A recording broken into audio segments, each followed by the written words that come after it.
Retro Road Test, BMW M535i vs Rover SD1 Vitesse, 1985. It's caught here. If you like my content and feel able to, please do like it or follow my blogs, Spotify and YouTube channels or Facebook channel. It would mean and help an awful lot. Thank you. https://korg9000.wordpress.com/ Retro Road Test, BMW M535i vs Rover SD1 Vitesse, 1985. Bavaria's Business Express meets Britain's Bruiser. There are moments in motoring when two cars arrive at precisely the same destination by entirely different routes. One wears a beautifully tailored suit, carries a leather briefcase and quietly reminds everyone that it graduated top of the class. The other arrives 5 minutes later with its tie hanging out, a grin on its face and a V8 burble loud enough to wake everyone in the adjoining county. Welcome to 1985, where the Executive Express has become unexpectedly exciting. The idea that a company director should enjoy driving rather than merely endure it has finally taken hold. The traditional 6-cylinder saloons from Germany have become increasingly sporting, while Britain's own Rover has decided that what every board meeting really needs is a healthy dose of NASCAR. The contestants: the BMW M535i, Munich's fastest non-M car, and the Rover SD1 Vitesse, Solihull's answer to every motorway lane hog. Both have straight 6 or V8 engines producing around the same sort of power. Both seat 5 adults. Both cruise effortless at speeds best discussed only with one's solicitor. Yet they couldn't be more different. Styling. The BMW E28 is not the sort of car that shouts. It doesn't need to. At first glance it resembles any other 5 Series, but look closer and the motorsport touches begin to emerge.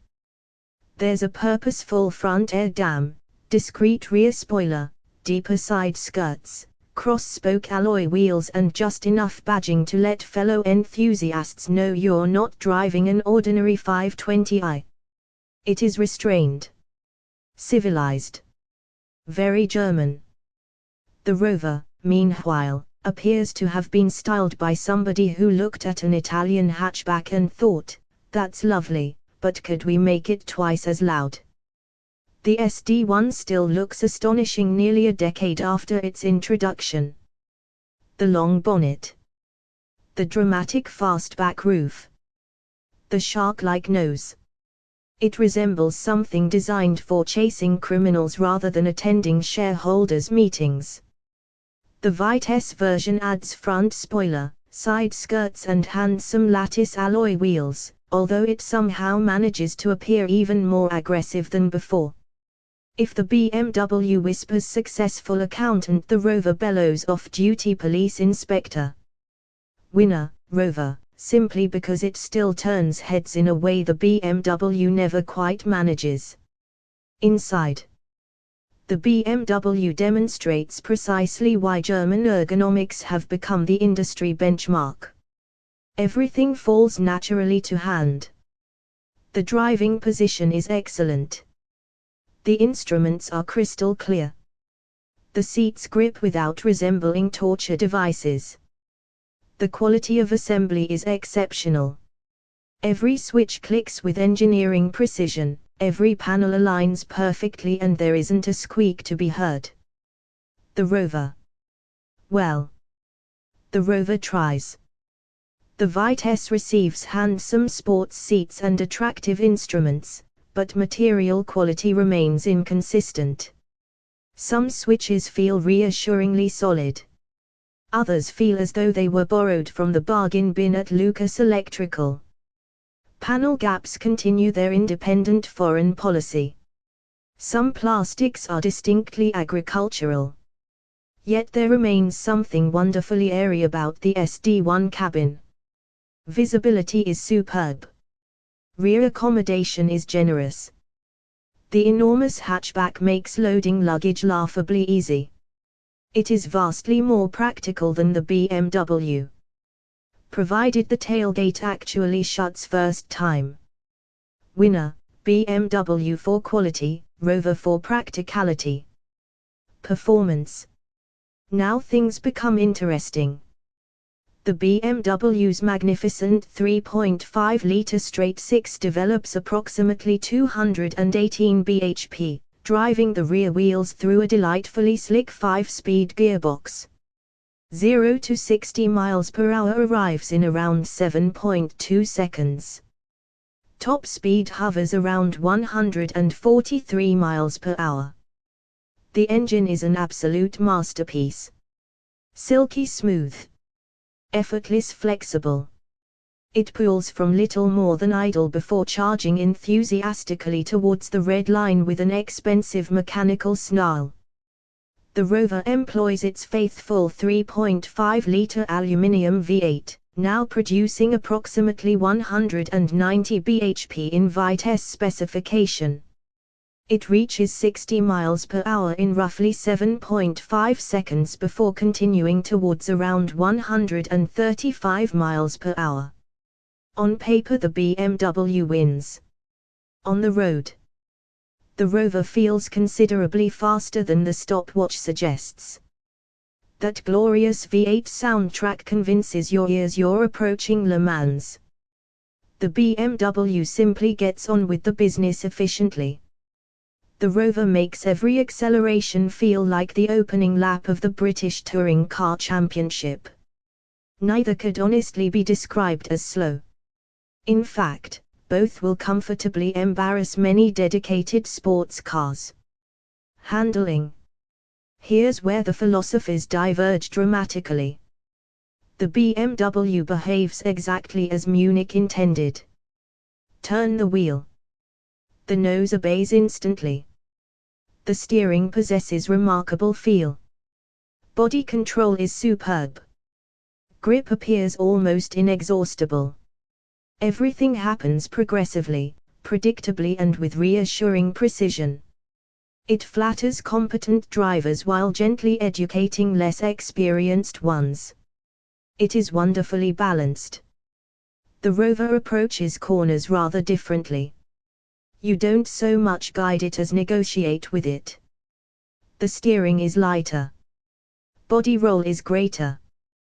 The rear axle reminds you periodically that several hundred horsepower are traveling exclusively through two tires. Driven properly, the SD1 is hugely entertaining. Driven carelessly, it rapidly becomes an educational experience. Yet experienced drivers adore it. There is character here. Personality. A slight sense that every corner contains a tiny gamble. The BMW never surprises. The Rover occasionally raises one eyebrow and asks whether you're entirely certain about your chosen speed. Winner, BMW, though the Rover earns extra points for making every journey memorable. Ride comfort. Both manufacturers understand that executive buyers spend much of their lives on motorways. The BMW rides firmly but beautifully. Expansion joints become distant suggestions rather than violent interruptions. Even poor British roads fail to upset its composure. The Rover's softer suspension provides excellent long-distance comfort, although sharper bumps occasionally reveal its live rear axle. At cruising speeds both are magnificent continent crossers. Indeed, travelling from London to Edinburgh in either would leave driver and passengers remarkably fresh. The difference. The BMW whispers. The Rover rumbles. Choose according to personal taste. Economy. Nobody purchases either of these machines expecting mini metro running costs.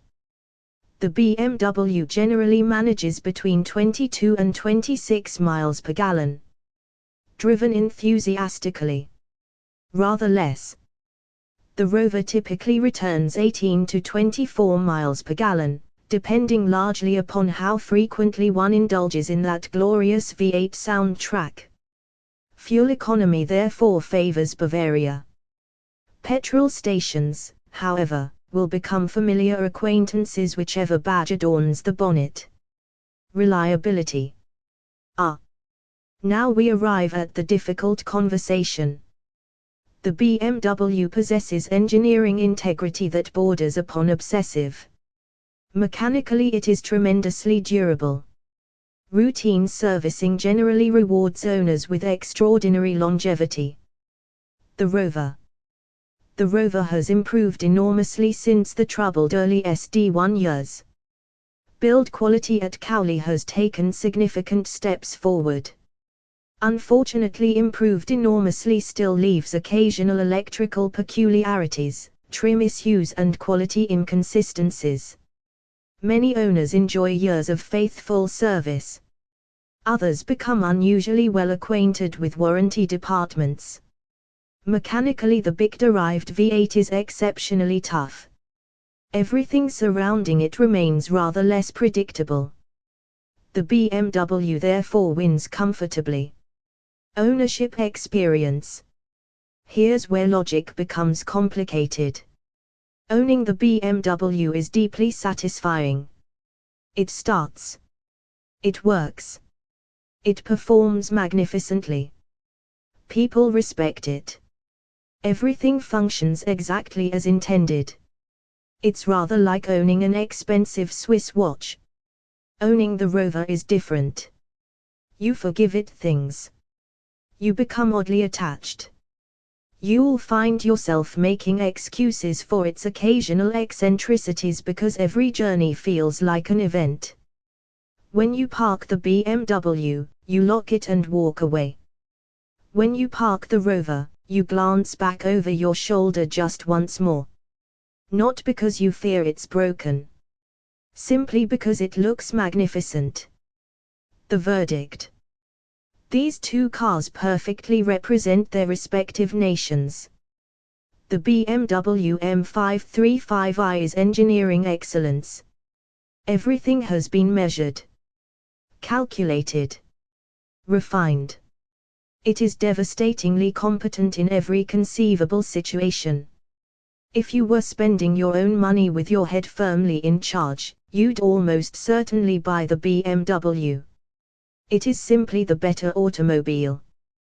The Rover SD1 Vitesse, however, appeals directly to the heart. It possesses flaws. Several, in fact. Its finish cannot match Munich. Its reliability remains something of a lottery. Its handling requires rather more concentration. Yet none of that seems terribly important once the V8 clears its throat and the horizon begins arriving alarmingly quickly. The Rover has charisma. The BMW has perfection. Sometimes perfection isn't quite enough. If you're the managing director who values engineering above emotion, the BMW M535i deserves a place on your driveway. If you're the managing director who occasionally takes the long way home simply because there's an empty B road involved, the Rover SD1 Vitesse may well steal your heart. One is the sensible choice. The other is the memorable one. And 30 years from now, when enthusiasts gather at classic car shows, they'll probably spend longer talking about the Rover, even if they arrived in the BMW. That, perhaps, tells you everything. Final scores. Category BMW M535i Rover SD1 Vitesse. Styling 9/10 10/10. Interior 10/10 7/10. Performance 9/10 9/10. Handling 10/10 8/10. Ride 9/10 8/10. Economy 8/10 7/10. Reliability 10/10 6/10. Character 8/10 10/10. Overall. BMW M535i, the 9th of January 2010. Rover SD1 Vitesse, the 8th of June, 2010. It's caught here. If you like my content and feel able to, please do like it or follow my blogs, Spotify and YouTube channels or Facebook channel. It would mean and help an awful lot. Thank you. https://korg9000.wordpress.com/